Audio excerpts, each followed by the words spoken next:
Is there a way, like, because, and I want to talk about this horrific Restrict Act, which is basically the Patriot Act on steroids, but targeting the speech and thinking of American citizens.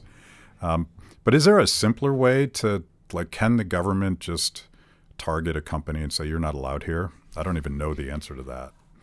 I suspect it's semi-unconstitutional, but that in no way stops them from doing it anyway. Exactly that. No, there is, I don't think, any people like Justin Amash will raise this issue all the time, that laws should not target specific companies. There should be regulations that all companies have to abide by, but a targeted takedown of TikTok would, I think, certainly be unconstitutional. They're trying to come up with the authority for doing it. They'll say that, like, it's akin to a foreign media property operating within the U.S.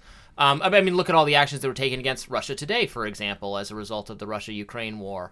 I think this is, again, a dangerous territory to go down, and I don't see the evidence that the censorship on TikTok, while very bad, is worse than what is happening on the American-owned platforms at the government's behest. And I'm not someone who's going to say that, like, oh, we're just as bad as China. So I don't believe that. The Chinese government is authoritarian. It doesn't give its people political rights. We're just aspiring to be as bad as them. Yes. And we shouldn't want to go down that path. And that's exactly what we're going down with this Restrict Act. And unfortunately, it's a path we've already been going down during the pandemic as a result of the 2016 election, as a result of the 2020 election.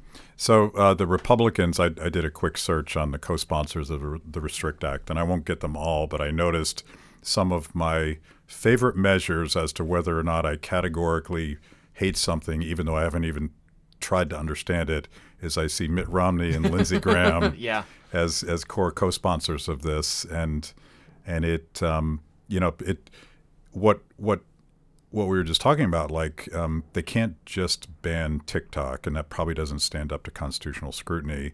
So instead, they're going to give the state the power to target everything.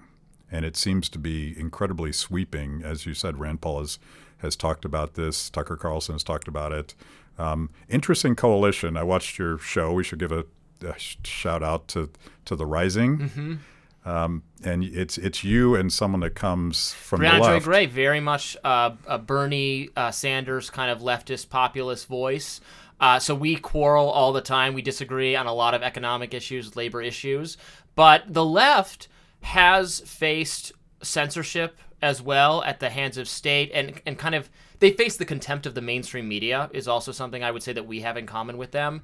So on a lot of tech, social media, speech issues, we're really we're aligned, and also it's helpful to make, because I don't want this to be a partisan persecution issue solely, because it's really about what the government has done is try to chill dissent on all sorts of topics from all sorts of directions. Yeah. There's a mainstream, liberal, progressive kind of ideology of the state and of many media corporations that libertarians, right populists, left populists don't fit neatly into and are often maligned by.